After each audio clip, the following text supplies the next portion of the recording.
বনাঞ্চল ধ্বংসৰ পৰিণাম আৰু ইয়াৰ ফলত কৃষকসকলে বিগত ২৭ বছৰে খেতি কৰা এৰিছে। আৰু এই দৃশ্য মই দেখুৱাম গোৱালপাৰা জিলাৰ মৰণৈ নিকটৱৰ্তী দহিকটাত। আৰু দহিকটাত এতিয়া হেক্টৰ মাটি কিন্তু চন পৰিছে। আৰু এই চন পৰাৰ মূল কথাটো হ'ল হাতীৰ উপদ্ৰৱ। বনৰীয়া হাতীৰ উপদ্ৰৱৰ বাবে বিগত ২৭ বছৰ ধৰি কৃষকে খেতি কৰাৰ পৰা বঞ্চিত হৈ আছে। তাৰ পিছতো কিন্তু বন বিভাগৰ কোনো খবৰ নাই। কাৰণ দ্ৰুত হাৰত যি বনাঞ্চল ধ্বংস কৰিছে আৰু এই বনাঞ্চল ধ্বংস হোৱাৰ ফলত আচলতে বন্যহস্তীৰ যি সংঘাত, খাদ্যৰ সন্ধানত আচলতে বনাঞ্চলৰ পৰা বন্যহস্তীৰ জাক প্ৰতিদিনে এনেকৈ আহে এই দহিকটা অঞ্চলত। আৰু এই অঞ্চলৰ পথাৰসমূহত আচলতে বিগত কেইবাবছৰ প্ৰায় ২৭ বছৰ ধৰি কৃষকসকলে খেতি কৰিবলৈ এৰিছে। এতিয়া যাৰ ফলত খেতি পথাৰ চন পৰিছে কেৱল বনৰীয়া হাতীৰ উপদ্ৰৱৰ বাবে। এই কথা প্ৰশাসনক জনোৱা হৈছিল, তাৰ পিছতো কোনো ব্যৱস্থা নাই। বন্যহস্তীক নিয়ন্ত্ৰণৰ ক্ষেত্ৰত ব্যৰ্থ বন বিভাগ আৰু ইয়াৰ পৰিণাম ভোগ কৰিছে সাধাৰণ কৃষকসকলে। মই কথা পাতিম, যিহেতু এই অঞ্চলটো আচলতে বছৰৰ প্ৰতিটো মাহতে ইয়াত বনৰীয়া হাতীৰ যিটো সন্ত্ৰাস ইয়াত চলি থাকে। আৰু আমি শেহতীয়াকৈ দেখিছোঁ যে এতিয়া শাওনৰ বতৰ, কিন্তু ইয়াত খেতি নাই, চৌদিশে কেৱল চন পৰি ৰৈছে মাটি। NK টিভিক ধন্যবাদ জনাইছোঁ। আমি ইয়াৰ আগতে বহুবাৰ আমি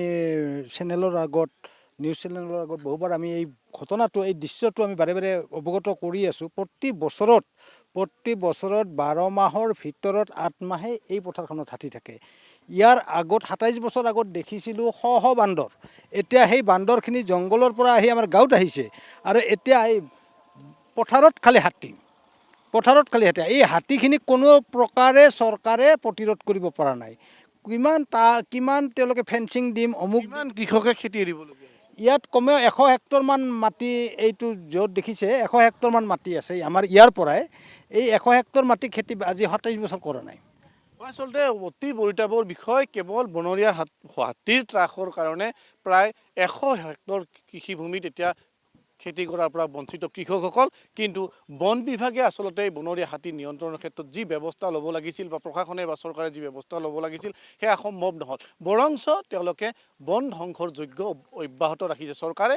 আৰু এই মৰণৈ নিকটৱৰ্তী অঞ্চলত বনাঞ্চল ধ্বংস কৰি উদ্যোগ স্থাপন কৰা হৈছে, বনাঞ্চল কাটিত তহিলং কৰা হৈছে। আৰু তাৰ পৰিণামত এতিয়া গ্ৰাম্যাঞ্চলত বনৰীয়া হাতীৰ সন্ত্ৰাস আৰু কৃষকে বিগত 27 বছৰ ধৰি খেতি কৰিব পৰা নাই। কি ক'ব?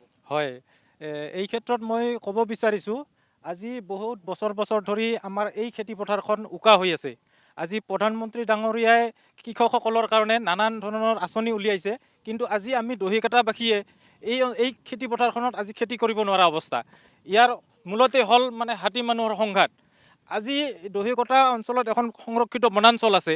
সেই সংৰক্ষিত বনাঞ্চলখনৰ হাজাৰ শালগছ কাটি আজি উদ্যোগ স্থাপন কৰিবলৈ লৈছে চৰকাৰে। তাৰ ফলত আজি বনৰীয়া হাতীখিনি এই খেতি পথাৰত নামি আহে, সন্ধিয়া হ'লে গাঁৱত সোমাই যায়, মানুহৰ লগত সংঘাত আৰম্ভ হৈছে।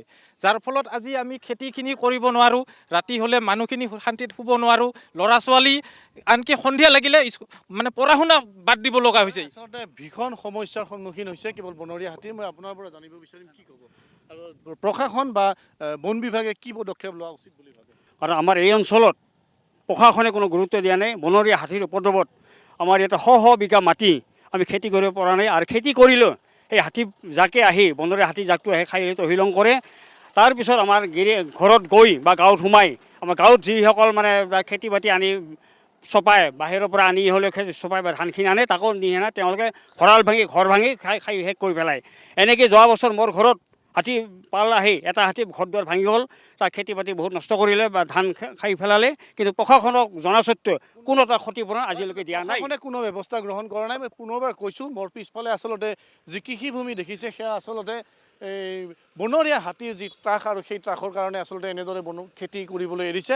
বিগত 27 বছৰ ধৰি ইয়াত কৃষকে হাল বাবলৈ নামিব পৰা নাই।